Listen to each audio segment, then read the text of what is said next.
authorizes casino gambling, authorizes casino gaming at a specified location in Tiverton, which is subject to statewide and local voter approval. At this time, I'd like to go to Representative Carnevale. Thank you, Mr. Chairman. This time I'd like to make a motion that all bills before us today be held for further study. Motion by Representative Carnevale, second by Representative Norton, Representative Giarrusso, and Representative Sidlater, and Representative Hearn. All those in favor signify by saying aye. Aye. Opposed? The ayes have it.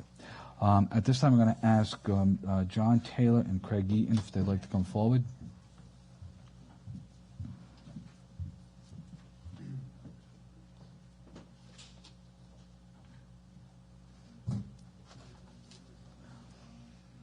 Gentlemen, good afternoon and welcome to the committee.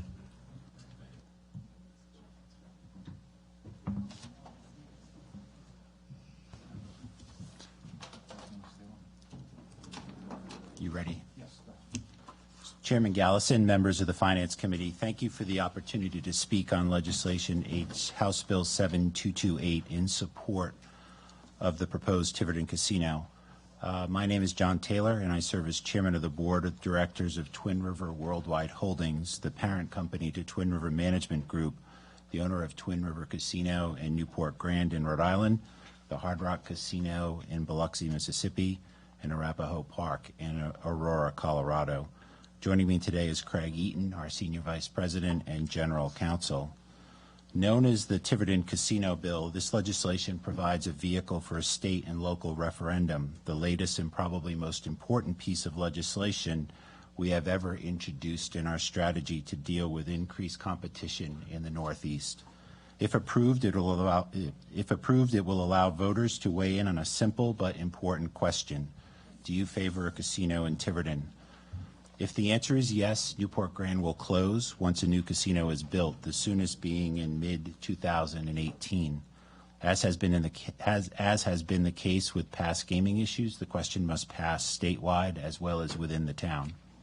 As a reminder, in November of last year, the Tiverton Town Council passed a resolution requesting the General Assembly place this measure on the ballot. To fully understand the breadth and content of this legislation, it might be helpful to review how we arrived here today. Last July, we acquired Newport Grand, believing that we were the best company to own and operate that casino, even in the face of some tough potential competition on the horizon in Massachusetts.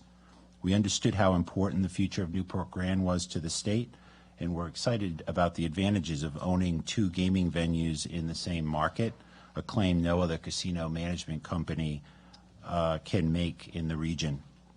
We still are. There are significant synergies that exist between Newport Grand and Twin River with respect to technical integrations, cost efficiencies, and most importantly, marketing approach and promotional dollars, all of which inure to the benefit of our customers. But clearly, the property is not without its challenges. Lack of proximity to major highways, distance from a sizable potential market, and lack of full gaming options are three pretty significant ones. Even before we closed on the property, we began to consider the possibility of moving the license to a community better positioned to protect state revenues, and our search brought us to the town of Tiverton. Our conversation with the town ensued, and it took place in residents' homes, backyards, community centers, and area restaurants. We participated in roughly 40 meetings in all, including some larger public hearings and 3 design charrettes, where immediate feedback from the community on what a casino might look like if approved was provided via handheld voting devices. In speaking with Tiverton residents, we learned that they really wanted to understand the specifics of a potential casino in their community, and they wanted certain assurances that the relationship between the town and state would be predictable going forward. For that reason, the legislation goes into great detail about the unique relationship among the state, Twin River, and hopefully the town of Tiverton. It captures commitments we believe are necessary with respect to road improvements, the type of gaming, and financial contributions. Importantly, it assures Tiverton that a minimum of $3 million annually from gaming revenue will be there for the town's fiscal planning purposes. We think that's reasonable. We think it's reasonable that the town would like predictability of a minimum payment, given the highly uncertain gaming landscape in the region. As you now know, if gaming revenue to the town should fall below $3 million in any given state fiscal year, we're asking our partner, the state, to make up the possible shortfall. We think that's reasonable given our acquisition of Newport Grand and the initial investment of approximately $75 million we will make to develop and construct the casino and adjoining hotel. When you consider the significant increase in revenue that the state can expect from a casino in Tiverton, more on that in a moment, we believe the state's participation is justified. Another critical element of this program is that the town's shares in 1% of table game revenues, a segment growing in popularity. To this end, both Twin River and the state of Rhode Island will each reduce by a 0.5 percentage point the revenue it garners from table games, effective when the casino in Tiverton opens. A safety net for Tiverton is warranted given the tremendous uncertainty about what Massachusetts may do in awarding the final commercial casino license. Our planning process led us to engage the Innovation Group, which calculated the likely impact of 4 possible scenarios there, ranging from the possibility of 2 Southeast Massachusetts casinos, the Tribal Casino in Taunton as well as one in Brockton, to just 1 in either location, to none at all.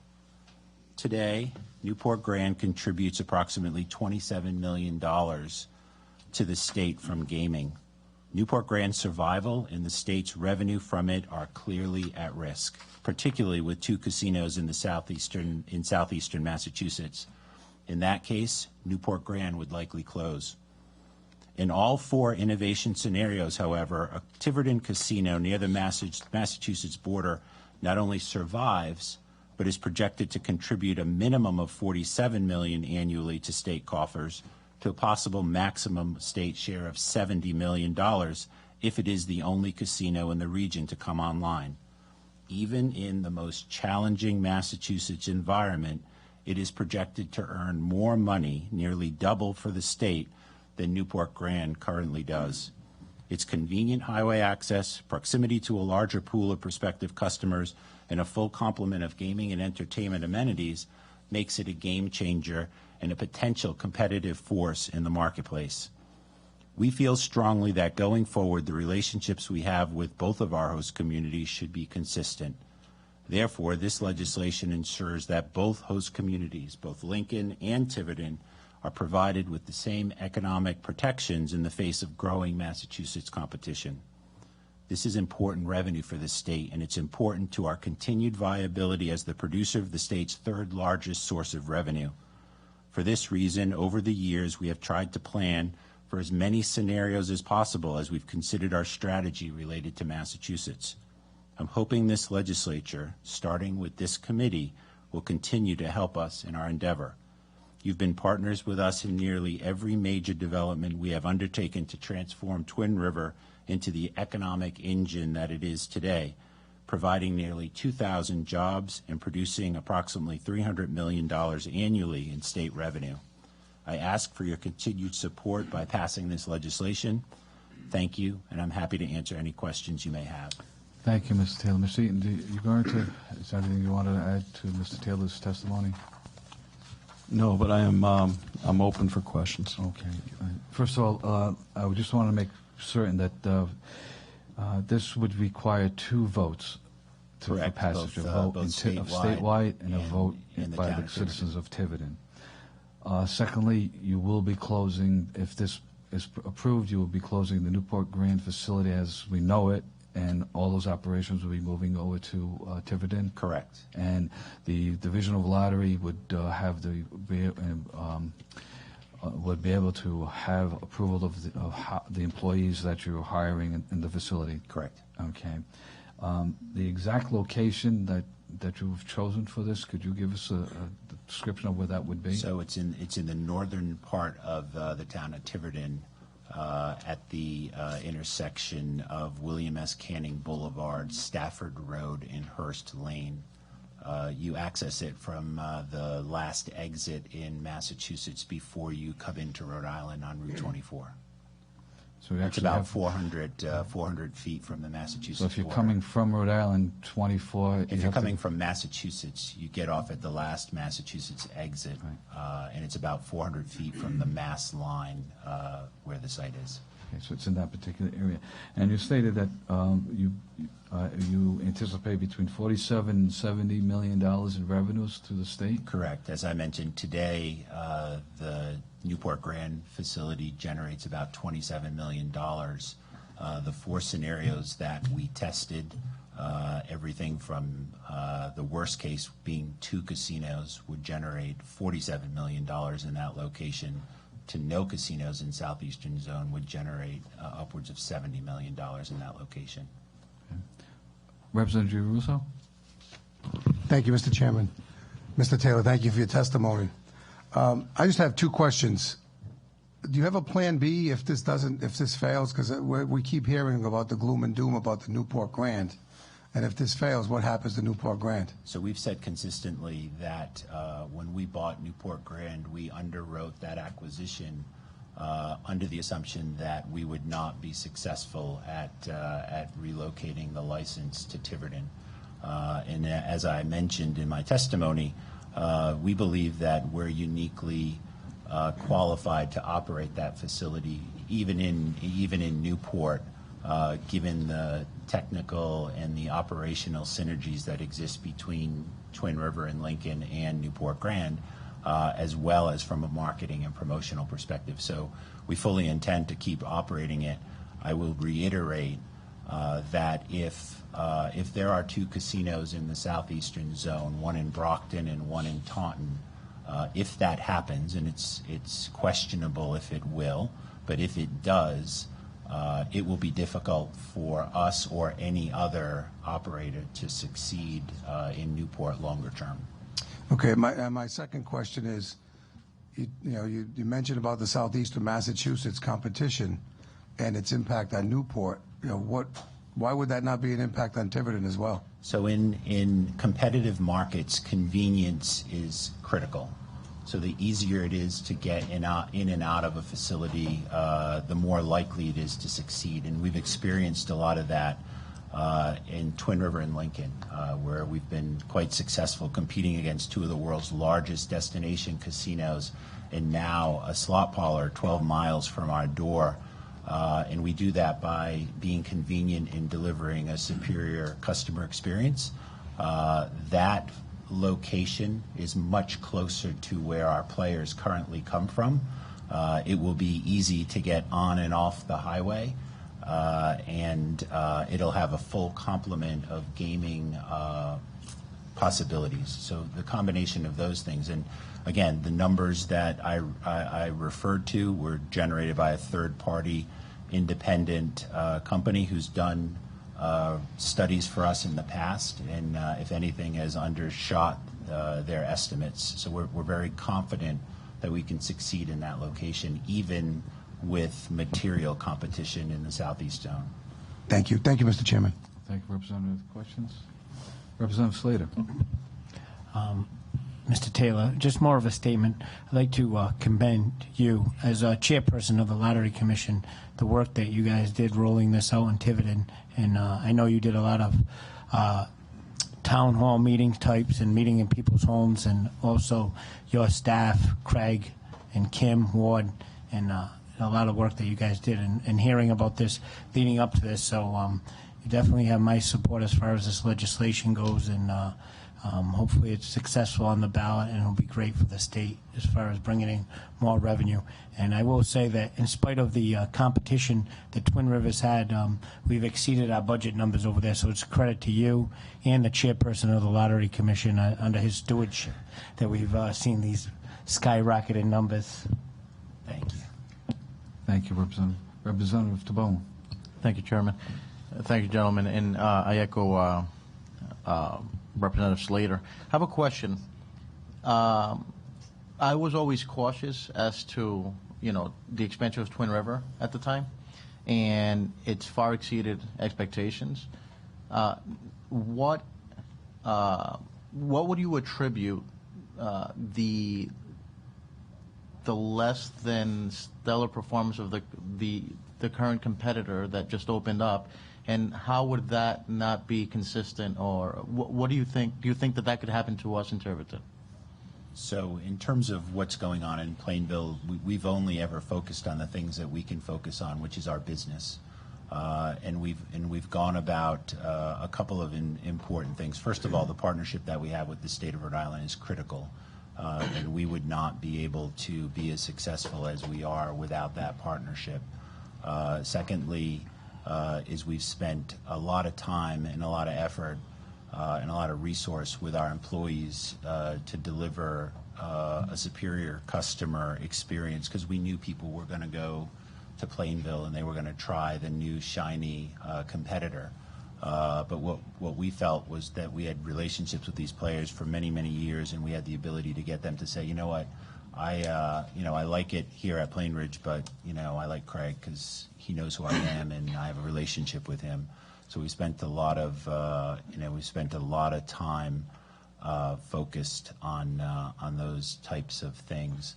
And again, it goes back to convenience and the proximity to where our players come from. If you were to go to Google Earth and you were to look at that location and scan out a couple of miles, you'd see the vast number of homes that exist very close to that.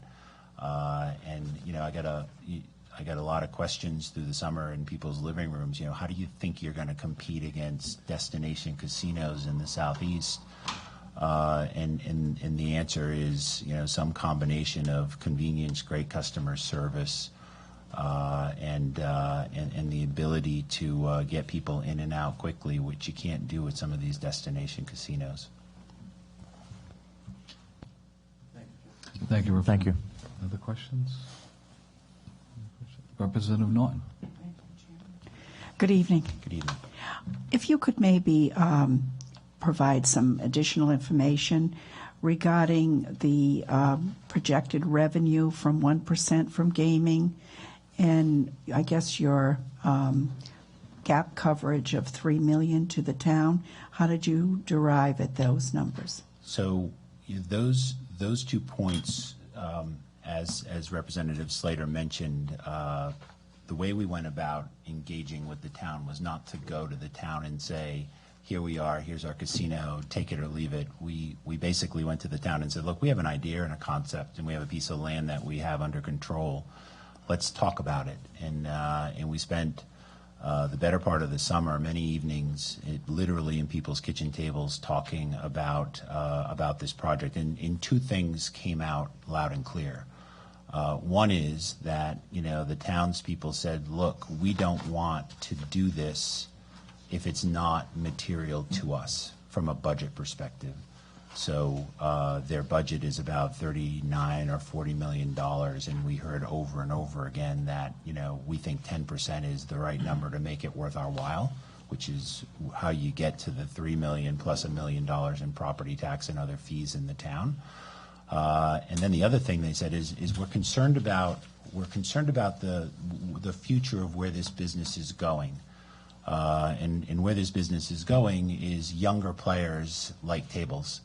And you'd be surprised at the number of residents of the town who were very aware that the current law says that table game revenue in Lincoln will sunset in 2018. And they said, look, we don't want to get into this and only share in the revenues that come from slot machines when the future of the business is in tables. So those 2 issues came out loud and clear, and that's how they found their way into the legislation. Do you have any projections on what amount would be if you Sure. do the 20? So in the worst case scenario, the state's contribution from both of those pieces, the $3 million minimum guarantee and the 1% of table games, in the worst case scenario, it's about $2 million from the state share. But I'll remind you that it's at 27 today, going to 47. So, net, the state will be significant amount of significant amount of money. Your studies were based on one casino in Southeast? No, our studies were based on 2 casinos in the Southeast, one in either location, Brockton or Taunton, and one with no casinos in the Southeast. So the worst case is 2 destination casinos in Taunton and Brockton. All right. And again, the firm that did this was the firm that did our estimates in 2012 for table games, and we undershot those. They undershot those projections pretty significantly. Thank you. Did you use the Christensen Group report on? We actually used Innovation Group in 2012, and again this year. The state uses Christensen. Are you familiar with that one? I'm not familiar with their update for the most recent update they did vis-a-vis Southeastern Mass competitors. Okay. Good. Sorry on that. Okay. Any other questions? In terms of the facility itself, the design of the facility, is it just similar to what you have in Lincoln, or is it different, or what? It'll be much smaller, so it'll be probably 25% of the size. 1,000 table games. We have over 4,000 in Lincoln, and 1,000 slot machines. 32 table games. That's why he's here. A lot of table games. It also will have a restaurant and multiple takeaway restaurants and an 80-room hotel. So it very much is built right size for the market that we think exists in that part of Rhode Island, in southeastern Massachusetts. It would employ, today Newport Grand employs 150 people. If we are successful, it will employ 600. And I'll remind you, when we were here in 2012, we had 900 employees at Twin River at that time, and we suggested we were going to hire 300. And today we have close to 2,000 employees. So we've done well in terms of what we thought we could do with table games at Twin River.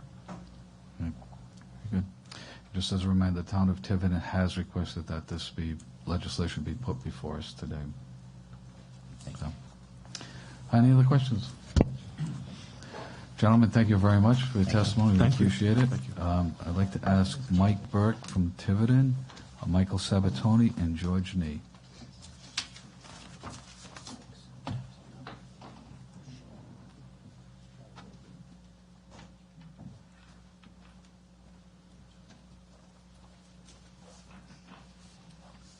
Gentlemen, good afternoon and welcome. Good afternoon. As long as you didn't get hurt, that's all that matters. Mr. Burke, good afternoon. Good afternoon, Mr. Chairman. Thank you. I want to be clear that I'm taking off my professional hat, and I'm here as a Tiverton resident and also as the chair of the Tiverton Democratic Town Committee, which voted unanimously to support the process of putting this before the voters of Tiverton and statewide. I want to echo Representative Slater's appreciation for the process that Mr. Taylor and his team used in Tiverton. For me, I think it's a great case study in the way anyone who wants to put a major initiative into a community should follow, in the way that they have engaged large and small groups, have really listened, have modified their proposals based on the feedback that they've received, and the design of the, at least the conceptual design of the casino and hotel fits very well into the architectural character of our community. So that's very much appreciated. And really, I just want to underscore the importance we in Tiverton like to vote on things. We had our financial town meeting that was replaced by a budget referendum every year, which gets a lot of participation. And so one of the selling points, I think, for most folks in town is the fact that this gives us an opportunity to vote on a concept that will have significant impact in our community. Certainly, even among my members, there's a division around whether or not they support having a casino, but there's strong support among my members as well, I think, among the community as a whole, of allowing us the opportunity to have a say in what comes into our community. We've had many suitors lately, and by far Twin River has been one of our best suitors in terms of trying to get our perspectives. We do believe that the $3 million guarantee to us is important as well.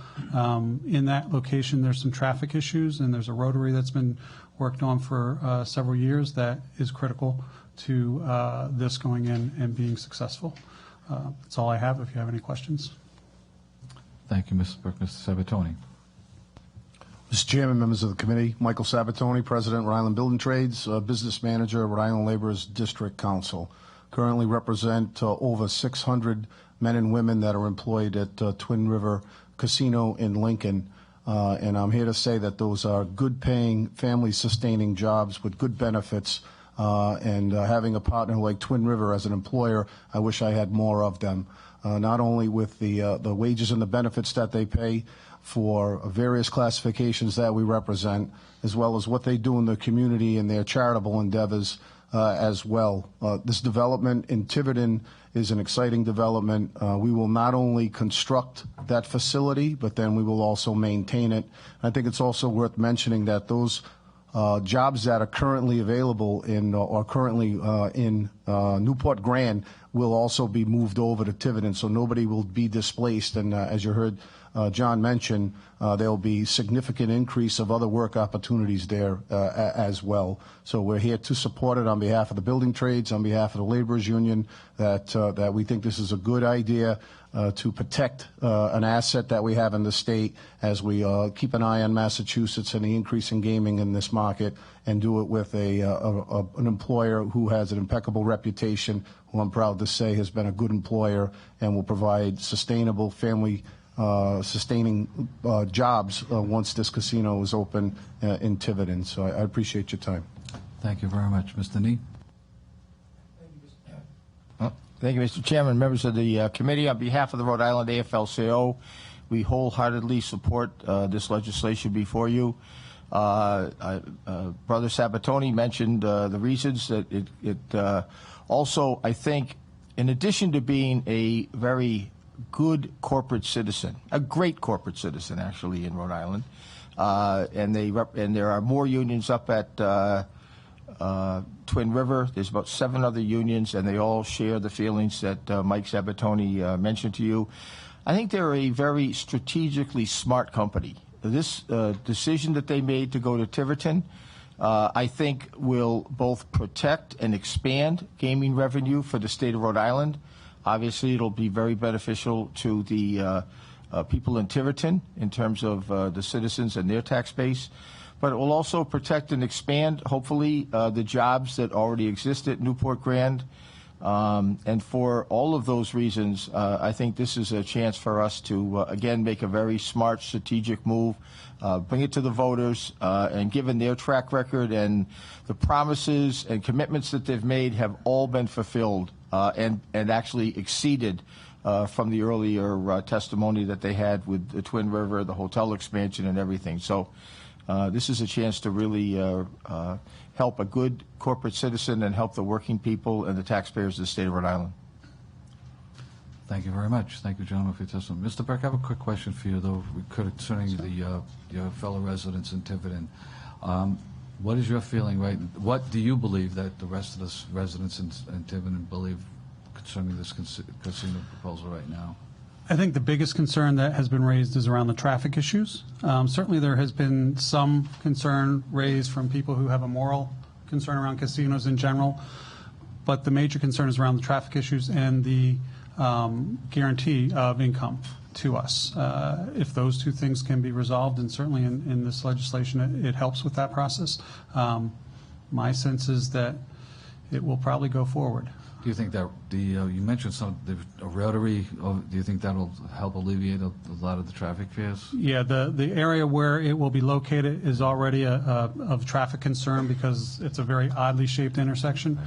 So all of the residents in that area have vocalized their concern that it will be a challenge for them. I'm familiar with the area because it's when you go down that area, all of a sudden you go into Fall River, then you're back into Rhode Island.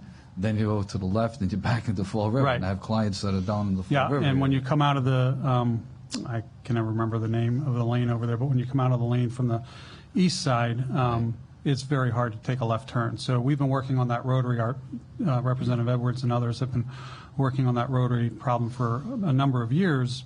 Regardless of whether or not the casino is there, that rotary is of great necessity. Very good. Thank you very much. Thank you, gentlemen, all for your Thank you. testimony. We appreciate it. That will conclude the business before the Finance Committee this afternoon, and that'll see you on tomorrow. Thank you very much.